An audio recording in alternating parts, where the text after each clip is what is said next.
1980 neuro scientist Benjamin லிபெட் ஒரு ஸ்டடியை conduct பண்ணாரு.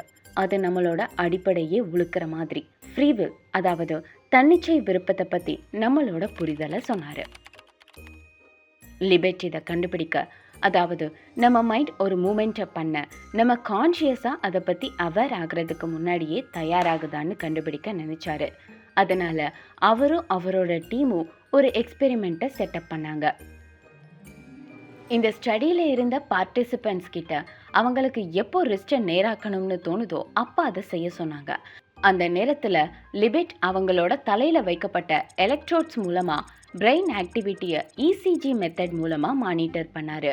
அப்போ மக்கள் தங்களோட கையை மூவ் பண்ண முடிவு எடுக்கிறதுக்கு முன்னாடியே ஆக்டிவிட்டி இருக்கிறத கண்டுபிடிச்சாரு. வேற வார்த்தைகளில் சொல்லணும்னா, பிரெயின் அந்த ப்ராசஸை ஸ்டார்ட் பண்ணிருச்சு அந்த மனிதர் முடிவு எடுக்கிறதுக்கு ரொம்ப முன்னாடியே. இது ஒரு கிராஃப்ல டைமையும் பிரெயின் ஆக்டிவிட்டியையும் பொறுத்து வரையும் போது அதுக்கு ரெடினஸ் பொட்டென்ஷியல்னு பேரு. அந்த மூமெண்ட் டைம் 0லயே ஸ்டார்ட் ஆகுது. பார்ட்டிசிபென்ட்ஸ் தங்களோட டெசிஷன் 150 மில்லி செகண்ட்ஸுக்கு முன்னாடியே அவேர் ஆனதா ரிப்போர்ட் பண்ணாங்க. ஆனா உண்மையிலே பிரெயின் மூமெண்ட் நடக்கிறதுக்கு 500 மில்லி செகண்ட்ஸ்க்கு முன்னாடியே செயல்பட ஆரம்பிச்சிருச்சு.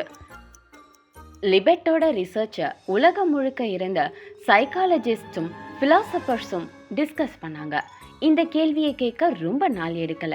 அதாவது நம்ம கான்ஷியஸாக அவேர் ஆகிறதுக்கு முன்னாடியே நம்ம பிரெயின் ஒரு டெசிஷனை இனிஷியேட் பண்ணுதுன்னா உண்மையிலே நம்ம டெசிஷன்ஸ் எவ்வளோ ஃப்ரீயாக இருக்குதுன்னு வியந்து கேட்டாங்க. அதுக்கப்புறம் சயின்டிஸ்ட் டீம் லிபெட்டோட ஃபைண்டிங்ஸை ரெப்ளிகேட் பண்ண ட்ரை பண்ணாங்க. அதில் இருந்து ஒரு மிக்சட் கன்க்ளூஷன்ஸ் தான் கிடைச்சது.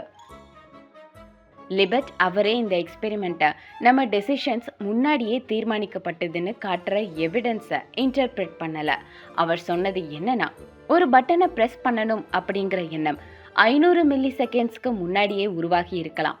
ஆனால் கான்ஷியஸ் மைண்டுக்கு கடைசி மொமெண்ட் வரைக்கும் நிராகரிக்கிற உரிமையை தக்க வச்சுக்குது. உங்கள் தாட்ஸ் என்ன?